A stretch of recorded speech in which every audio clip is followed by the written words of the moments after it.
back, everybody. The Expect Better podcast. I walked in a little late today for my meeting and our interview today.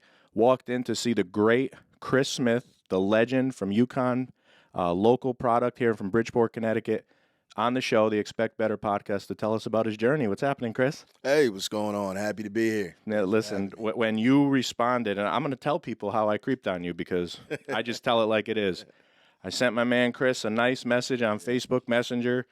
And those of you who are watching saying, hey, how do I connect with people? It's called get out of your comfort zone and just do it. So sent my man Chris a Facebook message and said, hey, you don't know me. Or probably like, who is this real estate guy? What does he want from me?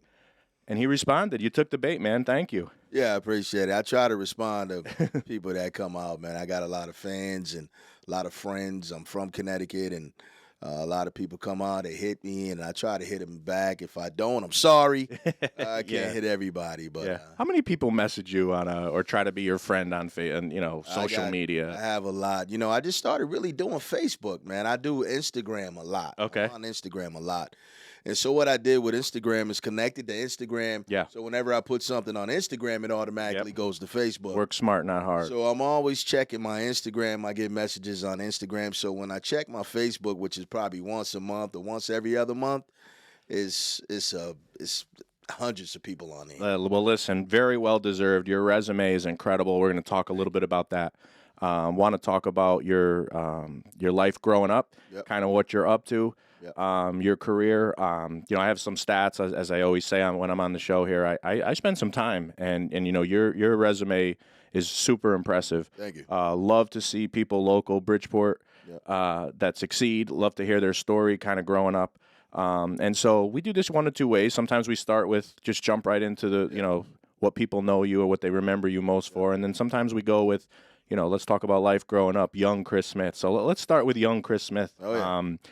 I actually, we have a mutual friend, agent Sean Garrity, right? We'll give him a shout out. He's going to be here soon. That's my guy, man. Yeah, so he mentioned something about you where you grew up being known as Cardboard City. Yep. Oh, yeah. All right, so what is that about? How does it man, get that just name? from the Hollow, man. Cardboard City's in the Hollows on Lion Terrace, right across the street from the police department, and the nickname is definitely Cardboard City. Ended up going to St. Augustine Middle School with Sean, and ended up going to Kobe, but St. Augustine was the start, man. That's where I honed my skills. That's where I played basketball with Sheldon Cosby that went to St. Joseph's, and John Jennings that went to St. Joseph's as well. We had a pretty good team, and that's where I honed my skills, right there in Cardboard City, man. We had a basketball court right where I lived at, man, and John Jones that ended up going to Fairfield U, and Joe Wallace ended up going to an all-black school in the Carolinas, and we had a bunch of players that grew up in the area that went D1, and Roy Rogers was out there that played high school basketball with me, was one of the star point guards at Kobe Cathedral, and we played every day. We worked hard every day, and it was just a place that helped me hone my skills, really build some really good friendships, and just awesome. A great place to live. So why was it called Cardboard City? Was you playing basketball? Were you shooting hoops into a cardboard box? No. I had. You know what? I still don't even know why they called it Cardboard interesting. City. That's just the nickname that they had when I moved there. But I'm gonna have to do some research on that. Yeah, we do some research. So tell me about family. Where were you? You mentioned the Hollow, right? If you're not familiar with Bridgeport, tell everybody about the Hollow. What do people kind of perceive that area as? And parents, siblings. What was that like for you growing up? The Hollows, it's a mixture, man. It was great. We had the Portuguese, we had the blacks, we have the whites, we have every culture that you can have in the Hollow. And when I was growing up, and we just it was just a lot of culture, a lot of music, a lot of basketball, a lot of sports. We played football. We had a lot of people in the area that just came in the Hollow, and just you had Central High School right down there. They had the basketball courts there, so everybody kind of gravitated there. We had the Greens Homes Apartments right up the hill from Cardboard City, where a lot of my friends grew up, and we played basketball there. But like I said, it was just a multicultural area. Where you just learned about a lot of ethnicities and a lot of different people. So it was just a good feeling. All right. So your family growing up as a kid, siblings, parents, Yeah, my father's still living, Terry Griffin, and my mother, Lola Smith. My mother worked 40 years at GE in Fairfield, and Okay. she raised me. And my brother, which Sean probably knows, he passed away. He went to middle school with us, played basketball. Mm-hmm. And it's funny, he was a better player than I was. We were getting college, same college letters from UConn and Purdue. What? Older or younger? He's 1 year older than me, but he was a lot better than me. If you know people that knew Chris Smith and Paul Smith from back in the day, Paul was dunking in the 7th grade, man. Wow. When you see LeBron James dunking now in the 7th, I said that was my brother. Is he taller than you? He was shorter than me. That's the funny thing. My brother was a little bit shorter than me, but he was more stocky, stronger, way more athletic. Just had that vertical. And, he had the vertical, and just unfortunate. Growing up in Bridgeport, pretty rough place. He got caught up with the situation of Bridgeport with the drugs and stuff, and he ended up passing away. But as far as sports and the type of person he was a lot better than me. That was like. I've heard that. I've heard stories, but I said that's one of the questions I wanted to ask you because I've heard I didn't hear that he was better than you. I heard he was very good. He was extremely good. He was better than me, trust me. And this is the thing, when we was growing up, everybody wanted to be Dr. J and all this. I wanted to be my brother, man. I wanted to be as good as him. It was funny. That's awesome, by the way. I mean, I'm sorry to hear, obviously, about the loss of him, but the fact that you idolized. Oh yeah, and it sounds like you did, brother, man. The funny thing, we played for the Cardinal Sheen Center. For Solo was our coach, and my brother, like I said, he was just caught up in the streets of Bridgeport. So we'd get on the bus. If we get on the bus at 2:00 in the afternoon, he wouldn't show up to 3, but we would not leave until he showed up. Okay, we'd go to a game late. For Solo was like, Paul is gonna be here. That's the only way we gonna win. You needed him. You needed him. You need the big gun. Was he a point guard? Was he a point guard? Big man, whatever you wanted. Just could do it all. He could do it all, and it was just a pleasure playing with him. But we had a lot of guys like that from the area. Yeah. That can play. So yeah, not to switch gears too much, because I still want to get back to your growing up, but I've heard sometimes walking, and I don't know if I told you, I was a school teacher at Harding High School. Yep. Okay. For 3 years when I finished my my degree at Sacred Heart University. So I taught inner city, and sometimes the best athletes are not even on the teams. Yeah, that's true. Right? Yeah. So a lot of them don't even want to play sports. Not eligible. Not eligible. Just don't even want to play. Just rather be out and be with their friends and stuff like that, and just didn't even really care for the game. There's a lot of guys out there like that are really, really good, but just doesn't have the passion and the love for the game, or feel like they can move on. Get to that next level. Get to that next level, yeah. So let me then get right to this. How did you manage to stay on that straight and narrow when you're idolizing somebody who may be going down the wrong path? How did you know to stay, or what was it that kept you on that right path? Well, being a younger brother, looking at some of the things that he was doing out there, I just didn't want to do it. I didn't want to be a part of it, and especially, I went to all Catholic schools, St. Augustine's, Kobe Cathedral, and you just, when you surround yourself around people that are trying to do it the right way, I ended up going to school, want to graduate and move on in society. I decided in my life early that I really wanted to, be a basketball player. I felt like I was good enough. My first sport was football. I loved football. Okay.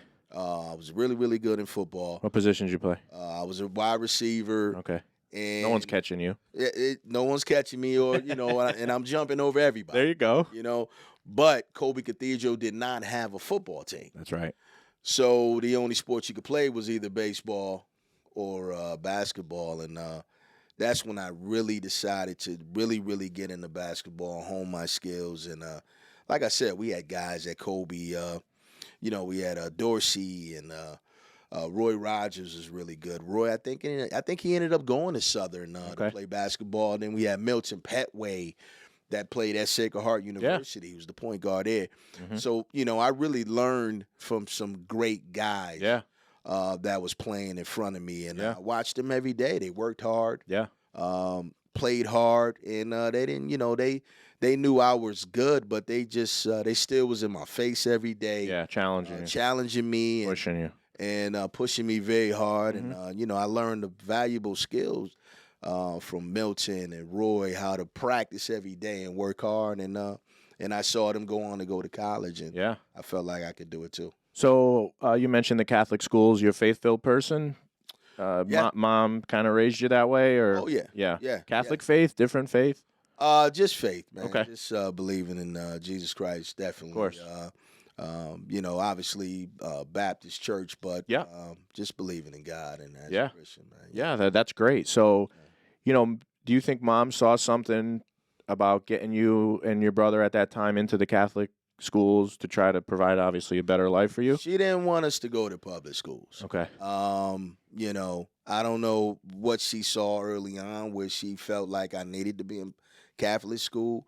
But we always went to Catholic school since we were young, and I could have went to Central, I could have went to Hardin, but she just wanted us to stay in the Catholic setting. Yeah. Were you a good student? I was okay. I was more. I'll be honest. I was more in the sports. Throw it out there.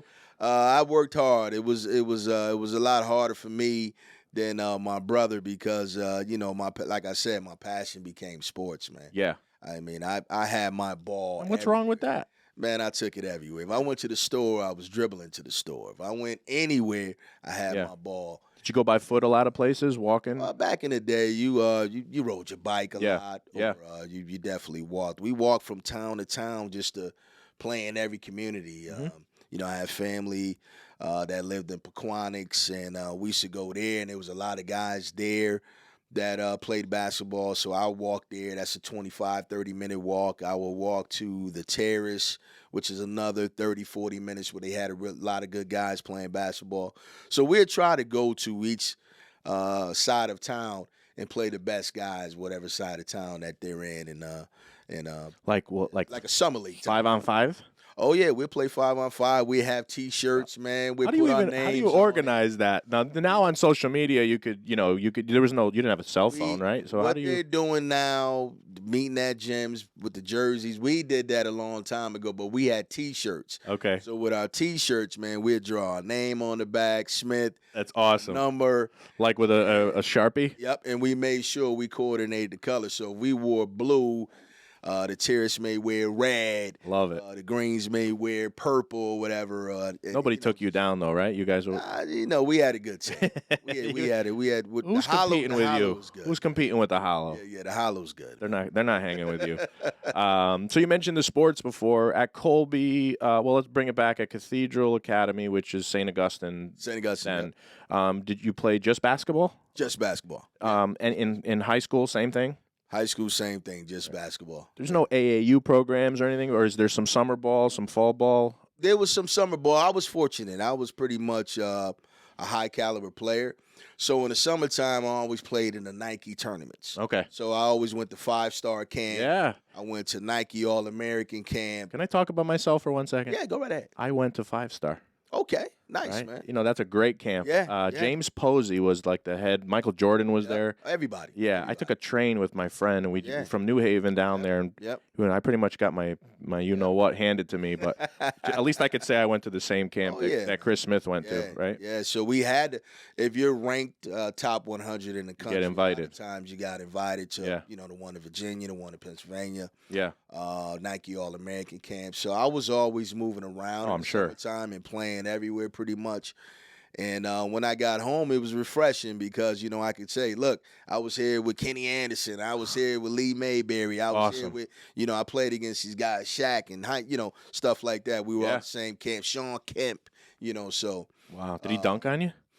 He didn't dunk on me, but he dunked on a couple guys out. Sean Kemp's an unbelievable dunker. He was amazing. Where do you rank him all-time dunkers? Is he top 5? He's definitely. I think so. I think so, yeah. I mean, he's you got Vince, Carter, all those guys. Yeah. Oh my gosh, Wilkins, Dominique. My gosh. Yeah, you got to put him there. You got to put him there. So, so we got your upbringing. You go through St. Augustine.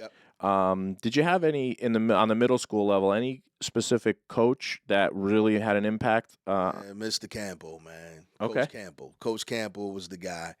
Like I said, my best friend right now, Sheldon Cosby, ended up playing at St. Augustine with us, and then St. Joseph's, and he played at I think he went to Vermont for college. But Shelton and John Jennings was the ones that really helped me with Coach Campbell, and I was in the 5th grade starting with 8th graders. That's you know crazy. What I mean, it was amazing, man. And Coach Campbell had a lot of support. He was great. He was awesome, man, and just one of the best coaches. And was he your middle school coach? He was my middle school coach. Yeah. Did you have him 5th, 6th, 7th, and 8th? Oh yeah, yeah. Had him all 3. Is he the guy who's like in the summer going to watching you guys from the Hollows, trying to see who he can mold? No, he wasn't really that guy that kind of moved around. He was a bigger guy, so he wasn't really moving around, trying to figure out where we were. But the gym was always open. St. Augustine, it was funny. Our gym was in the attic. Okay. So it was a smaller gym, but he opened up the gym for us and let us play. Sheldon, it was pretty good. John Jennings was pretty good. So they'd like to play one-on-one. He'd let us stay there, play one-on-one and stuff. So he was just a great coach, man. He was one of the best coaches that I had early on, along with Rick Kopinski out of the Colby Cathedral. Yeah. Wow. Yeah. Awesome. So that's now let's take it to Colby. So your coach was Rick Karpinski. Okay. So what was that like? What type of coach was he? Man, the best. Okay. He was the best. He just let me be me. I mean, when you have a coach that I do the same thing. Hey, let me tell you, man. Here's the ball. I've been blessed. Here's the ball. I've been blessed, man, because I played with some great players, and a lot of time when you play with great players, they want the ball all the time, or they want all the shots. I could shoot 40 shots a game, and coach wouldn't say anything. Nothing. You understand what I'm saying? Shooting. So just keep shooting the ball. Yeah. And that was the same thing with UConn. Jim Calhoun, he wanted me to shoot more. I take 20 shots. He's like, you need to be taking 30. Really? That type of thing. So, So I've been around some great coaches that really let me play freely. Okay. And let me grow in the game of basketball. And he was just an amazing coach. How important was that as a 5th grader playing against bigger bodies, more advanced people? I mean, because obviously you can be a tremendous talent, but when you put a 5th grader up against a 7th grader, there's a huge difference. It's a huge difference. I was skinny, man. Oh man, I was bony. I was skinny. They elbowed me, they hit me to the ground, and if they were here, they'd laugh right now because it's amazing in them that I made it to the NBA because I was so skinny back in middle school and high school. But I had my brother as well. My brother was a little bigger and stocky. Beating up on you early age. Beating up on me early. And then, when I started playing in middle school, they didn't care if you was in 5th grade. If you could play, you could play, get out there. But, but it is a difference in size. It's a real big difference in size. Oh, yeah. And I sat in the corner and shot the jump shot, man. My jump shot was butter, man. Oh, listen. It's like drinking water, man. Well, you don't get these. I didn't even get into your accolades yet because it's going to take me about 5 minutes to roll them off. But, you're not getting there without a sweet jumper on any level, high school, college, and obviously NBA where and you played overseas, so some awesome stories there. So at Colby, did you guys win state championships? We won a state championship my freshman year. Okay. After my freshman year, all those guys I mentioned, Dorsey, Milton, Roy, they all left me. Where'd they go? They graduated. Oh, okay. So all right. They graduated and went on and go to college. And, so we went to the finals 3 years in a row, but we lost to St. Joe's. Out of Trumbull, but they had a good team. Chris Watts, Marvin Sadler, John Jones. Whenever I can get Chris Watts to come on here, I want to ask him because the word was that, and I don't know which year it was, but his starting lineup, maybe it was his senior year, I don't know, they all went to play D1. They all went to play D1. All of them. Is that true story? Because I got to always check Mr. Watts' facts. I think they had talent. Yeah, I think they did, man. I think they just had a really good team. Yeah. And Coach Montelli, well coached. Man, Montelli's the man, right? He's the man. Yeah. And this is the thing. I tell everybody, Chris Watts pretty much started it for me. I tell people that all the time. So is he 3 years older than you? Chris is, I think, 2 years older. Okay. But Chris was highly touted. Oh, yeah. And he had all the coaches down here. Calipari. He had everybody. Did he have Bobby Knight? He had everybody. Riley Massimino. Everybody came down here. So when we played St. Joe's, I wanted to play hard against them because I knew People were watching. Ollie Massimino was going to be there. I knew Callie Perry's going to be there. Crazy. And so when they go to see Chris Watts, guess what? They You're gonna come see to Chris see Smith. me. They're going to see Chris Smith. Did you light him up? I played well. Yeah, I played well. Just put it this way, they started to recruit me too. Okay, there you go. Listen, that's brilliant. Like you're here to see Chris Watts, and you're going to see me before this night. So you're going to write my name down on your little clipboard. Exactly. All right, so you competed, right? You won freshman year. Your buddies graduated, and you competed, but obviously going up against the powerhouses. Was it St. Joe's? Do you remember who you lost to in the finals? The other couple? Was it St. Joe's every year? I think it was St. Joe's every year. Yeah. I mean, they're a monster dynasty basketball program. Yeah. There's no Especially at that time. Yeah. no doubting that. So now you're in Colby, Yep. and when did you start getting the letters? When did you start getting phone calls? And tell us something Pretty much juicy. after my freshman year. Okay. Pretty much after my freshman year. Like I said, after playing St. Joe's, obviously those guys, because they were already getting letters. Mm-hmm. So coaches were seeing me there because of 5-star as well. Sure. Yeah. Going to 5-star. When I went to 5-star, I started to get rankings. Then I became, McDonald's All-American and all that type of stuff. So once that starts to happen, pretty much every school wants to be a part of you. So Give me some highlights. Who wanted you? What can you remember? Somebody. I tell you, Tennessee, Boston College was on me heavy. Villanova, I went to Villanova. Syracuse. It's a funny story. I was gonna go to Syracuse. Okay. Throughout the Nike camps, me and Billy Owens became really, really close. Mm-hmm. I visited Syracuse. Okay. And I came home. I spoke to my mother and my family, and I said, I'm going to Syracuse. Big mistake. My family had This is when? What? This was when I was in high school. What year? Like senior year? Like ready to make a junior year. Junior year. I was gonna make a decision. I'll make a decision. Okay. So my junior year, I visited Syracuse, came home, told my mother I was going to go to Syracuse. My mother, my grandmother, my uncles, they went to every game I ever played in high school. So my mother says, I'm never going to see you play. It's too far. Yeah. I can't go We there. got 5 hours? Yeah, 5-6 hours drive. So I said, I can't go to Syracuse. Had you committed, or you just mentally said, I'm going to go? Mentally, Okay. I came home and said I was going to go right after I did the visit. And when I came home and told her that, I said, that's my support, man. My mother's been everything to me. Oh, yeah. That's my support team. And when I told her that and she said she can't make it, I said, no. I'm out. Yeah, I'm going to UConn, Ma. So she, she was extremely happy. My grandmother, who's not living now, but that was my support team. And they made sure they went to every game. And that's that comfort zone that I felt good, that I really made a choice. That not only did I go to UConn and help UConn become who they are today, but I did something for my family that they said if you put millions of dollars in front of them, they wouldn't even take it, because those times, that was the best times of their life. Yeah. Going to those games. Oh, I'm sure. Supporting you. Supporting and just, seeing it, face to face. So it was just awesome. So that's an incredible segue into the UConn stage of your life. Before I get into that, though, you mentioned Syracuse, Villanova. If you're a junior, you're about to make a decision. Are these people literally just saying, "Hey, Chris, our tuition is this. It's free. Are you coming?" Is that basically what happened? Oh yeah, I mean, that's pretty obvious. You get recruited. What other things did they kind of throw out there? Anything that you could say without Nah, I mean, here's a house in Beverly Hills, or no house in Beverly Hills back then. No, not back then. I don't even think they had the budget, these Big East schools, man. Maybe in the South they probably did, right? But in the Big East was just really starting. Yeah. These schools and campuses, I don't think they had the budget to give you anything more, Yeah, no, you're right. And so great segue into UConn. Let's jump into UConn. So I'm going to make a statement, and don't expand. You will expand, and you just say yes or no. All right, and I'm going to make a statement. You put UConn men's basketball on the map. Yes.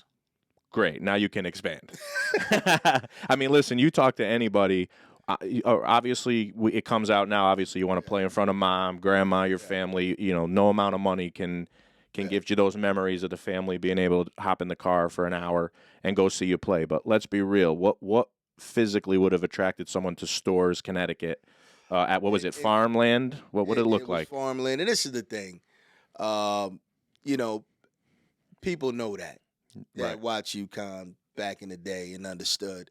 Even when I said I was telling my friends and my family I was going to UConn, my uncle was like, "Why are you going to UConn? They're not good. They're never good. They're 8th or 9th in the Big East. They're Yeah. not good. They're not relevant." But I wanted, just talking to Calhoun, I felt like he was a power coach. Yeah. I felt like he was a coach that can get things done. And, when he came to speak to me and my family, he just said, "Look, you're a pro. My job is to make you a pro. My job is to help you make this program a better program," right? And I felt like together we can do that. Yeah. I felt like, I felt good in my talents Yeah. that I can go to UConn and make Yeah. a difference. Yeah. Make a difference and make a huge difference. Did I know it was going to be a difference the way it was? No, not like that. They just came off winning the NIT. They had a great player. Rest in peace, Clifford Robinson. Yep. Phil Gamble. Mm-hmm. Lyman the Priest and all those guys were still there. So the pieces were there, but they just, nobody really. You want to make it to the NCAA tournament. Totally. NIT is good, but everybody wants Yeah. to make it to the NCAA tournament. NIT is like what? Like this, like the silver, the silver medal. Like make a silver medal, and no. So you want to make it to the NCAA tournament. So when I got there, that was the goal. Mm-hmm. We made it big. Yeah. We should have been in the Final Four if it wasn't for Christian Laettner hitting that shot. I watched it 3 times while I was prepping for you. We made it to the Final 8. We should have been in the Final Four. That little leaner, right? That little leaner at the free throw line. Yeah. So,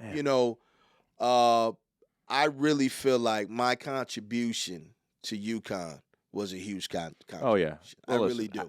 I knew the answer to the question when I asked you that, by the way. But, and it's great because I kind of did the same. And even my brokerage now, Better Homes and Gardens, there was none in Fairfield County at all. And I said, you know what? People don't know Better Homes and Gardens is a big real estate brand, but it's arguably the biggest brand in the world. Yep. And so for me to just say, you know what? I'm comfortable enough in what I can do. Yeah. I want to put Better Homes and Gardens real estate on the map. Exactly. And you do it, and then you look back and you're like, okay, we're there. Yeah. That's exactly what you did Yeah. with UConn. And so, hats off to you because nothing sexy about Storrs, Connecticut, right? No, Yeah.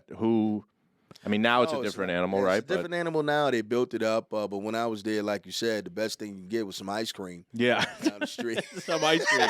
So we're talking about 1988. Oh, yeah. So you played UConn 88 to 92. Yep. And blow your head up like I do with all my guests because I love doing it. All right, you played at the University of Connecticut. You scored 2,145 points in 4 years. Yep. That is to this day the record at UConn men's basketball. Yeah. So even with all the recruiting that's going on, everything, nobody has scored more points than you in the entire men's basketball program. And you were a point guard. Yeah. Yeah. Right? Point guard and a little two guard. Yep. Yep. So not only did you score 2,145 points, you're also the all-time leader in 3-point field goals. Yep. 242. Yeah. Yeah. No one's touched that yet. Yeah. Not even Ray Allen. Yeah.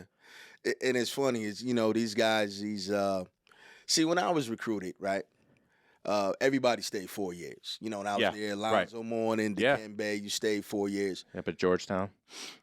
People don't realize I did that really almost in 3 years.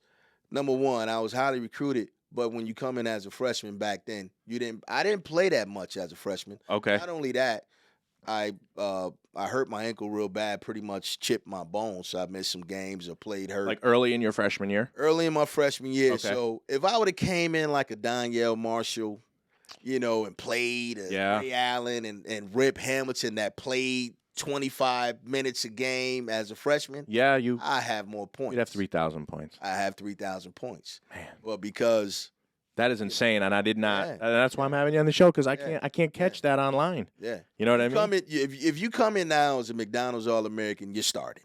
Right. Yeah. Now you're playing.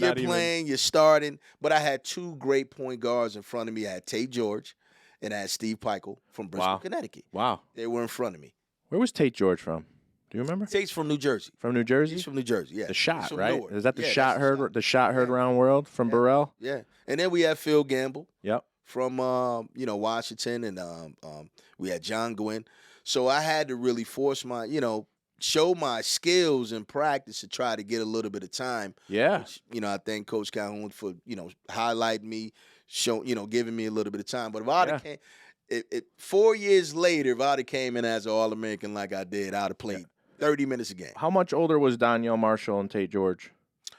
Donyell was younger than me. He was younger, right? Yeah, okay. Donyell, when I was a senior, he was a freshman. Gotcha, okay. So when I came in, we had Cliff Robinson, Phil Gamble, Tate George, Steve Peichel, John Gwynn, Lyman DePriest, Murray Williams from Torrington. So Willie McLeod. We had a really good team. Oh gosh, yeah. Don't get me wrong. Yeah. And it was tough for me to really get in. I mean, Phil Gamble was a hell of a shooter. Yeah. John Gwynn was instant offense. Mm-hmm. Tate was, good. Tate was great. He's a pro. Yeah. And Steve Peichel, before he hurt his shoulder, was Connecticut's Player of the Year. Right. So we had some good players. Yeah. But so I mean, these accolades are amazing. And then what's the stat? I wanted to confirm this with you. The Big East Conference scoring 1,140 points. Is that the most points still in the Big East Conference? You know what? That's something maybe I at really the time. Look at. I think at the time you had the most points in the Big East Conference history. Wow. Which is an unbelievable. It's unbelievable. I mean, you're playing against 7-footers, 6'8", 6'10". I mean, you're shooting. Yeah. You're shooting lights out, right? So, member of the UConn basketball All-Century team, nominated for the John Wooden Award, McDonald's All-American, as we mentioned a couple times, All Big East first team, and you played for the U.S. national team. Oh yeah, right? Was that 1990? Oh yeah. What was that experience like? Man, that was unbelievable. Mike Krzyzewski was the coach, and unbelievable, man. Yeah. We had Alonzo, we had Dikembe, we had all collegiate. Was that? That was all collegiate. All that collegiate. Was the last collegiate teams. Before Christian the Dream Leitner, Team? Right before the Dream Team. Oh. So, we lost. We got you remember, nobody wants that. Did you play the Dream Team? No, we didn't play the Dream Team. Could you imagine but that? because we lost. The bronze. You got a bronze we medal. lost to Russia, and they said no more losing, and they went to the NBA team. Yeah, but we had a good team. I mean, Kenny Anderson was our point guard, Lee Mayberry, Todd Day, Alonzo Mourning. I mean, we had some great players, but we were young. We were college kids, and we were playing against pros. Yeah, well, think about it. If they're putting their best guys out, why don't we put our best? Come on, you know what I mean? It's like JV versus varsity. And then you go, now you put out Magic Johnson and Michael Jordan. Different animal. Totally different animal. We're going to talk about the NBA days, too. So later you were drafted in the second round, 34 overall pick. By the Timberwolves. Yeah. So take us through draft night, or how did it work? Were you watching remote? Second round, is that kind of? No, I was projected to go first round. I was projected to get picked by the Clippers at number 17.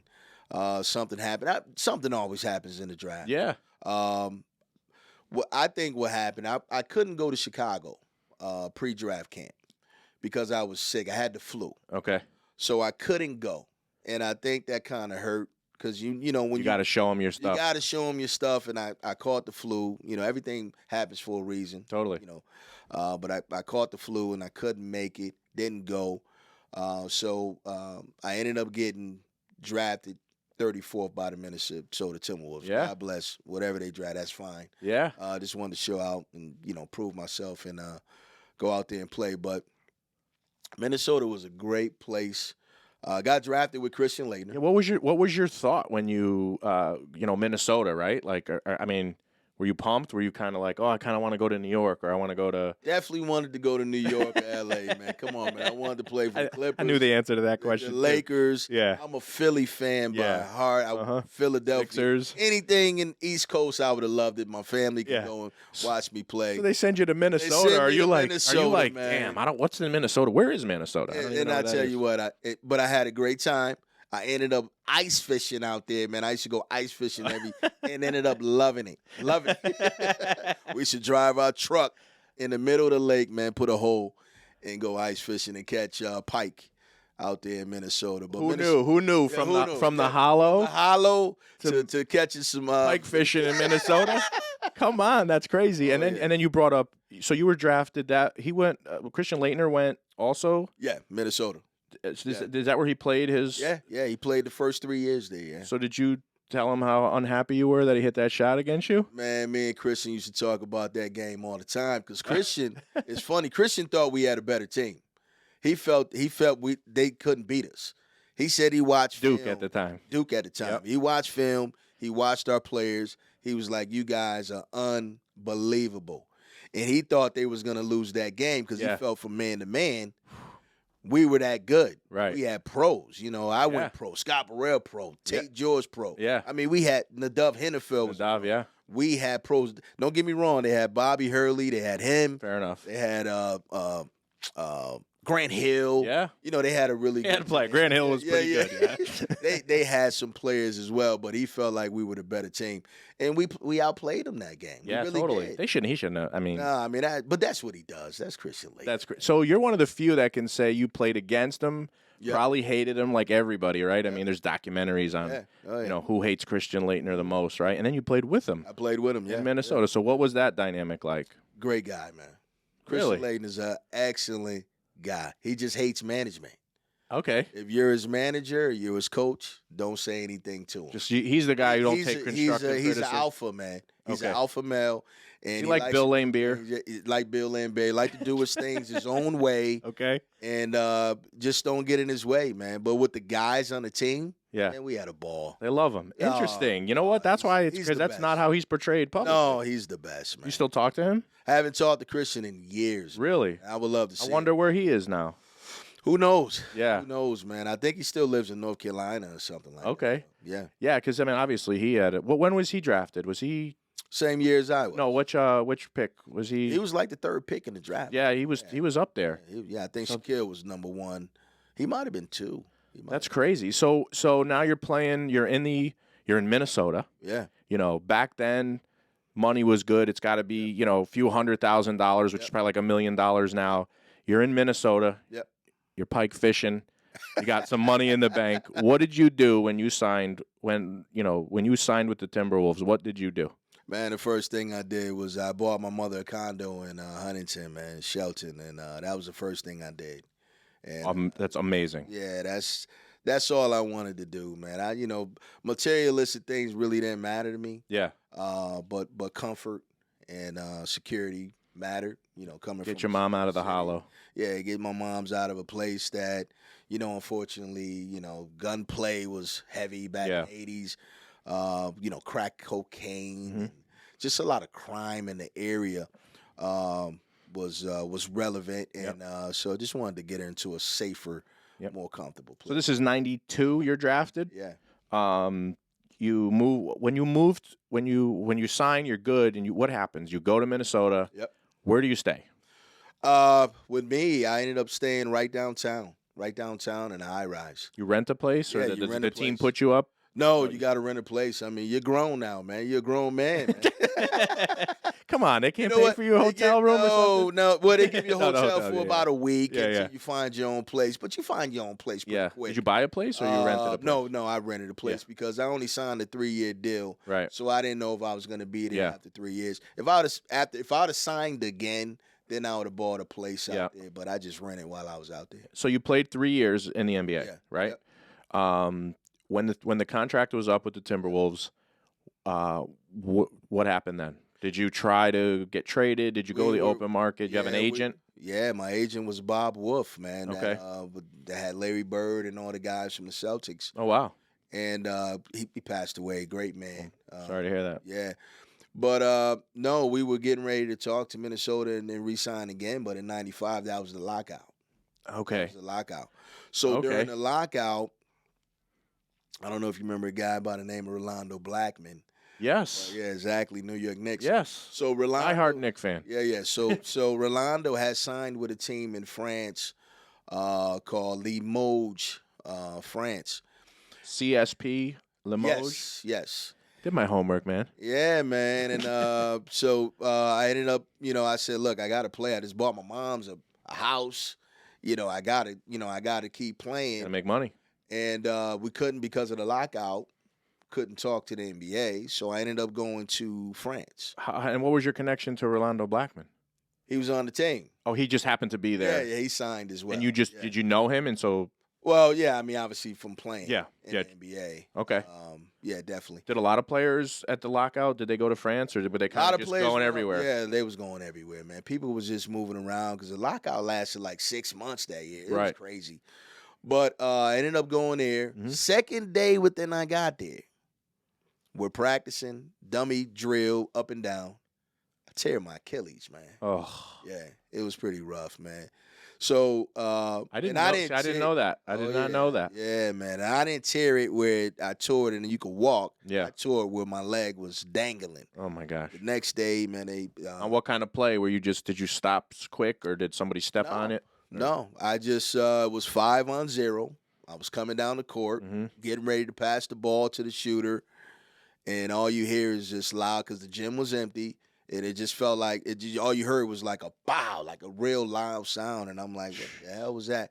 And then when I went down, I tried to get back up, couldn't get back up. And they threw the towel over my face because my leg was dangling. And they didn't want me to see that. Okay. And so I spent 2 years out there in rehab, tried to get back better. And ended up playing. And then I played well. And in 97, Pat Riley calls me. Okay. Pat Riley. He's kind of a big deal. Well, Bimbo Coles, which played for Miami Heat, we had the same agent, Bob Wolf. Okay. So Bob was moving Bimbo to another team. Okay. So Pat Riley called and said, look, we need somebody to back up Tim Hardaway. Okay. So I go out there, I go to vet camp, man. Me and Tim waking up every day. We playing hard. I'm like, man, I'm going to make this team, you know. I'm going to make this team. Take his spot. No, couldn't take Tim's spot. You know, now they had the three the hard way back. Yeah. No, I know.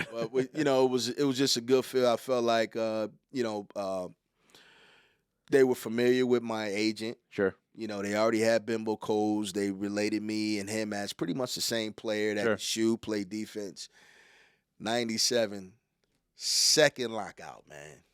Dude. Right when I left. Second lockout. Timing is everything. Timing is everything, especially with the NBA. Totally, yeah. First of all, you know, after tearing my Achilles, I felt like God blessed me to have another chance. Because once you're out the NBA 2-3 years, man, you know, unless you're Michael Jordan, you're not getting back in. Right, yeah. So, you know, I was just so blessed and happy just to have another chance just to practice. But then the lockout hit. Man. And I went back to Europe, man.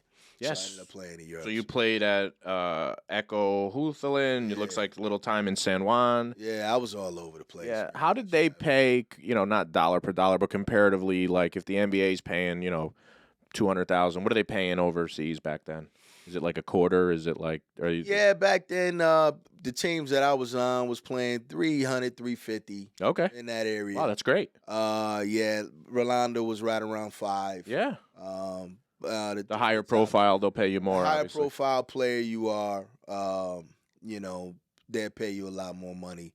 Now they're making millions. Yeah. You know, when Elamine went over there, he was making $2 million a year. Khalid Elamine. Like that. Yeah. Yeah, it's ridiculous now. These guys are playing in China. There's basketball every. If you want to play, if you're good enough, and you want to play basketball, there's a place. There's a country. There's a country. What about Marbury? He's got an unbelievable story, right? I mean, he was like Jordan in China. Yeah, right. Yeah, a lot of guys are in China, man. Yeah, China's really making a push to beat out the EuroLeague with the best players. Yeah. And they grabbing them, man. They grabbing everybody. Yeah, I just saw Beasley just signed. Really? Beasley just signed. He was the number 2 pick in the draft. He just signed in China. China? Yeah, I mean. Yeah, they're making a push. Yeah. Well, you know, there's only so many players that can play in the NBA, right? Yeah, I mean, you got teams, you got, you know, guys, man. roster limits, right? So it's enough of a business that you can go overseas, and if you can make a living out of it. I mean, how were the gyms affected when you started seeing when the lockout happened and NBA players start going to Puerto Rico and all these places? Did you see was there a big influx in the attendance of these games overseas, or was it kind of the same? No, it was kind of the same. I don't even think they realized or cared what was going on. Okay. You know, basketball is not as big as soccer. Gotcha. In Europe. Yeah. But it's pretty big. It's pretty if you're big. on a EuroLeague team, they're crazy. Yeah. You know, if you watch a soccer game on TV, you know, they're pretty nuts over there, and it's the same way with basketball. Yeah. So let's talk about coaches for a minute. We talked about Calhoun. Yeah. Right? I mean, how many coaches have had a better career than Jim Calhoun, right? Yeah. What role, what impact did he have on your life, and what was it like playing for just an animal like Jim Calhoun? You know, Coach just treated you like family, and he was like a father figure out there. You know, he expected you to play hard every minute of the game. And if you didn't, you came out the game. Yeah. It was pretty simple. Yeah. You know, he didn't care who you were. Yeah. What type of status you had on the team. He didn't have Shaquille O'Neal status where he could not show up. Or if you didn't play hard in the game, and he felt like you wasn't giving you 100% every time out there in the court, you was gumming off the court. Love it. Period. And you respected that as a player. You really did. And everybody played hard for Coach Calhoun. Yeah. He wanted to win. He believed in his players. He'd fight for us too, man. Yeah. You know, Coach was tough, man. He was Boston tough, man. Yeah. He was tough. Well, he'd get in Coach's face. We talk about your journey. Well, you take a second on Jim Calhoun. I mean, if you're his first, which you are, first, the recruit who puts UConn on the map, local Connecticut, homegrown Bridgeport, Chris Smith, 1988. Yep. But UConn wins their first national title in 99. Yep. And and how long was he there before you? He was there about 4 or 5 years. So he put in his time. He put in his time. Anyone who thinks this guy just came in and started winning championships, no, right? he put in his time. Right, he put in his time. So, do you have a good Jim Calhoun story? You got anything that you could remember, or just kind of generally remember him just being a father figure? It's tough, man. Yeah. You know, I remember it's funny, man. Every time we went to the NCAA tournament, I was always with John Gwynn. John Gwynn and I pushed each other every day. Yep. We played one-on-one every day. We pushed each other. And so every time we stretched or did any type of drills, layups, John was either behind me or in front of me. So we was always communicating. We was always talking. So we were stretching one day when we went to the NCAA tournament. I think we was going to play Duke that game. And Coach Calhoun, he's so excited. And his favorite thing to say is, you know, he came to me and John. He was like, guys, I want to, he'd say, I want to effing win this game so bad. I want to effing win this game. Oh, no, he swore? Oh, yeah. Oh, man. Come on, man. I want to effing win this game, Chris. I'm pissing vinegar. So John looks at me and says, did that motivate you? Oh, it motivated me, and I knew exactly what he was talking about. And John was like, he's pissing vinegar. That got to hurt, man. Well, listen, coaches have their own way of motivating these days, and I think it's even more challenging now. I mean, you have kids, right? You have 4 kids. Yeah. Right? They play sports. Yeah. Some may take constructive criticism and hard coaching well, and some may shut down. Yeah. Did Coach Calhoun, was he just one gear? This is how I am, or was he able to kind of, you can yell at Chris Smith and scream at him and swear, or but with Scott Burrell, we got to be a little bit more. What was he like? He was a smart guy, and you're right, and he wasn't one gear. Okay. There were certain guys that he could yell at more, and it seemed like the better player you was, he got on you more. Totally, that makes sense. Yeah, that makes sense. Because he felt that you were a leader, and he felt like the team looked at, especially with myself. He started off when I was there with Cliff Robinson. Yeah. And Cliff was the leader of the team, and guys listened to Cliff. Yeah. So he was on Cliff to make sure that we. If you're the leader of the team, you're like the second coach. You're like an assistant coach. Yeah. Of Calhoun, you're his right arm. Yeah. So you got to kind of get the guys to really play hard and play the way that he coaches and stuff like that. So he'd get on you a lot. Yeah. That's what the good coaches do. Yeah, that's what the good coaches do. That's what they do. Yeah. I mean, he was coaching. We mentioned before Oliver Macklin, Nadav Hennefeld, Scott Burrell, Tate George, Donnell Marshall. I mean, you don't have a career like Jim Calhoun if you cannot adjust. Yeah. Right. Yeah. So what about your NBA coaches? Yeah. Who kind of stood out? Well, who was your coach, and what role or impact did they have, positively or negatively, on your growth as a player and a person? Man, I tell you, I had 3 coaches in 3 years, and I'm getting older. But I had Sydney from NC State, won a championship. I had the Boston Celtics coach. Carlisle? No, back in the 80s when they won the championship with Rogers. Okay. Rogers was my first coach. and I had a coach from Indiana. Man, I'm brain. Yeah, well, Right now. it's when you don't have stability in coaching. I mean, Yeah, that's a great I point. had You know, 3 different coaches, man, in 3 years, and that was tough. that's tough. That was tough because, I felt after my first year I was getting into a groove. I played 15, 16 minutes a game. I was Yeah. the second point guard. Yeah, yeah, I played after Michael Williams. When you're a backup, yeah, yeah, some games I started. yeah. Right. If Mike couldn't play, if he got sick or anything, I Yeah. started.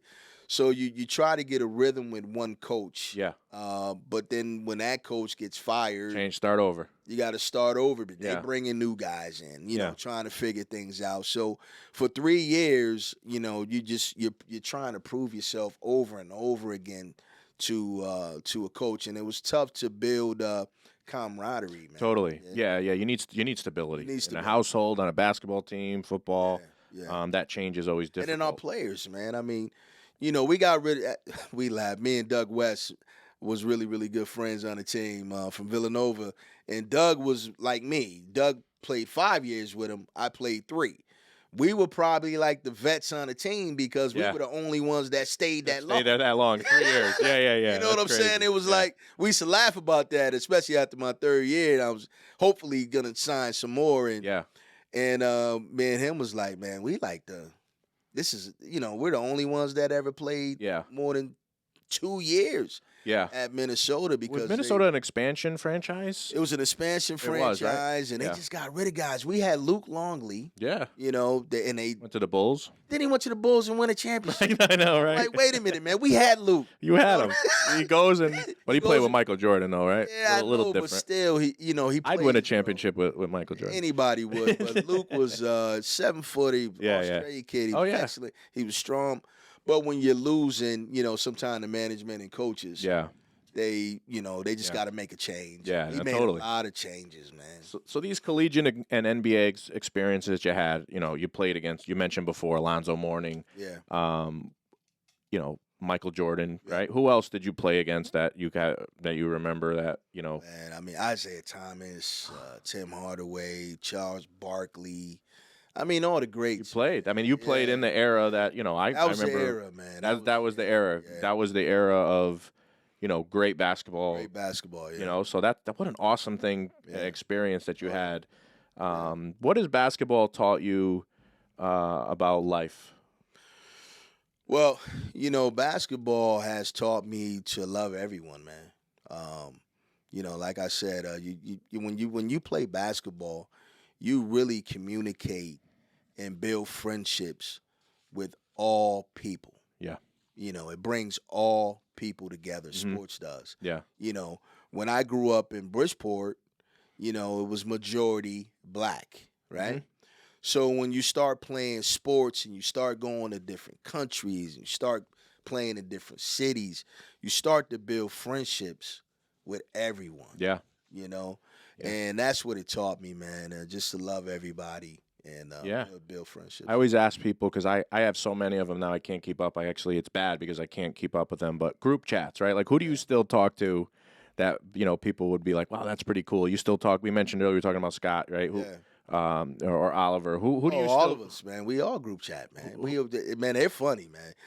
Scott, Oliver, Rod Sellers, Lyman, Oh, that's right, Rod. John Gwynn. You guys are all in a group chat. We're all in a group chat. How many people in that group It's chat? probably like 12 of us. Oh my god, yeah, it's wild, right? Like anybody from your, and what's amazing is you instantly bring up UConn guys. Yeah. What about any guys from NBA that you kind I'm of still good friends with Mike Brown. I don't know if you know Mike Brown, the Big Bear. He played 9 years with Utah Jazz. Yeah. John Stockton, all those Of guys. course. So he ended up playing with us in Minnesota. Okay. So me and him is really good friends. Brad Sellers that played with the Yeah. Chicago Bulls. I just talked to him the other day on text. So we kind of keep in touch a little bit sometimes. But those two are really the only guys. Minnesota's doing a great thing ever since COVID. Mm-hmm. They've been doing these Zoom calls with the ex-players and stuff like that. So a lot of ex-players been getting on and Zoom. I mean, it's just been a lot of smiles and good to see all the different players. So people are starting to connect more. Yeah, it's all about as you get older. you really realize the yeah. fun, whatever you did, whether it was basketball, NBA, Yeah. you get older and you're just like people. Yep. Right? Yep. It's all about Exactly. relationships. It's all about and relationships. My business, so that's awesome that you keep in touch. Yeah. I'm putting you number 1, but give me your top 3 men's UConn players. Top 3, you gotta put Rip. Okay. Rip up there. You gotta put Bray. Sure. Right. People don't respect or have seen, but Cliff Robinson was incredible. Yeah, I mean, unbelievable Cliff career. was Played for the incredible, Trailblazers, right? I got a chance to play with him, so I saw it every day. Right. I was a guard. It was funny, man. When I grew up, as a guard, you're always the fastest guy on the team, right? Typically. Not with Cliff. When we raced, Cliff beat us. Yeah. And he was like a horse, man. Yeah, and he was what, 6'10"? 6'10", 6'11". Okay, yeah. I mean, I'm just. And he used to beat us in races. I'm like, man, what am I looking at? Yeah. This dude, there's no way this guy should be beating us. Yeah. And he was just a trailblazer. You got Kemba Walker was incredible too, man. Yeah. I mean, that what he did in the Big East tournament, that was Carmelo Anthony style. Yeah, I mean, he was a scorer. He was a scorer. He took over. He won 4 games in a row. Yeah. Then went to the NCAA tournament. Won. I mean, that was impeccable. Man, yeah. What he did. So Kemba Walker, you got to put him up there as well, man. Yeah. Yeah. So these days, what are you doing to keep busy? Well, I'm a probation officer. Okay. Work a probation officer. I've been a probation officer for 18 years. Man. Okay. So my job as a probation officer is to really help the community, get guys that came from incarcerated situations, help them in the community, help them get jobs. How rewarding is that? It's very rewarding, man. I got a lot of guys that were heavy drug users in the 80s and 90s, and now they're out of jail. Helping them, with their sobriety, and getting back into community. And what an impact having a guy like you look out for them, right? Oh man, it's funny. They come to my office. They got all these pictures of me playing basketball, and they're like, "Wait a minute, you're Chris Smith that played at UConn?" I'm like, "Yeah, man." They like, man, and the NBA, and in the NBA, and you know what? They just like, and they want to do more. When they see that, when they see somebody that did things that they love. A lot of those guys love basketball, right? Yeah, they love basketball. So they want to do more, and then when I try to help them. So how awesome! What an impact that you're having on these people's lives, and that's so incredible. We mentioned your kids. You want to give a shout out to your kids? Yeah, man. My son Chris, he's coaching at Wesleyan Indiana University. He's assistant coach. My daughter China owns her own salon. My son Chase is the 11-year-old, and Christian, 10. He's going to be 10. So, love you guys. Yeah, awesome. I hope they watch the whole thing so they can hear that shout out. Yeah. What would you say to a young man who says, you know what, I want to go to the NBA, and they're finishing up high school, they want to go to the NBA? What do you tell that young man or woman, young lady? What do you tell them about what they should do with their priorities in life? Key word, prioritize. Mm-hmm. You really got to be focused. And that's anything in life, right? Sure. If you any job or anything that you want, you have to be focused. You have to educate yourself. With basketball, if they want to be an NBA or WNBA player, you really have to put your all into it. It's not a sport that you practice a little bit. You got to give it your all. Yeah. There's only 400 players in the world. It's like 1 in 10 million going to make the NBA. Right. What's going to differentiate you from anybody else? Yeah. You got to put the time in. You have to listen to people. You have to get great coaches around you. Mm-hmm. And they got to be honest with you, because it's just not your skill. How athletic are you? How tall are you? Those things come to play. Yeah. And if you have all those attributes, and now the work ethic comes to play. Yeah. Yeah, and you got to believe. You got to have faith. So take that work ethic with you in everything. And everything you do. Everything that you do, and if you're good enough, great. But chances are, Yeah, it's like winning the lotto, man. It really is, man. It's like winning the lotto. If you could go back and do anything different in your career and life, what would you do? Don't tear my Achilles. Don't tear the Achilles. That's a great way. Well, listen, it's been an awesome pleasure having you on the show. Yeah. I'm so fortunate, lucky. I told you I was starstruck when you walked in, and I mean that. I'm your biggest fan. Watched all your games, and appreciate you taking the time to be on this. I know you said you have an autograph session coming up tomorrow at Mohegan Sun. You'll be signing some autographs. 11 to 2 o'clock. You guys come out. Should be a lot of fun. Take a picture. Love it. Autograph, anything, man. Awesome. Well, appreciate it again. Thanks for tuning in the Expect Better podcast. Chris Smith, the man, the myth, the legend right here. Tune in next time. Like, subscribe. We'll talk to you soon.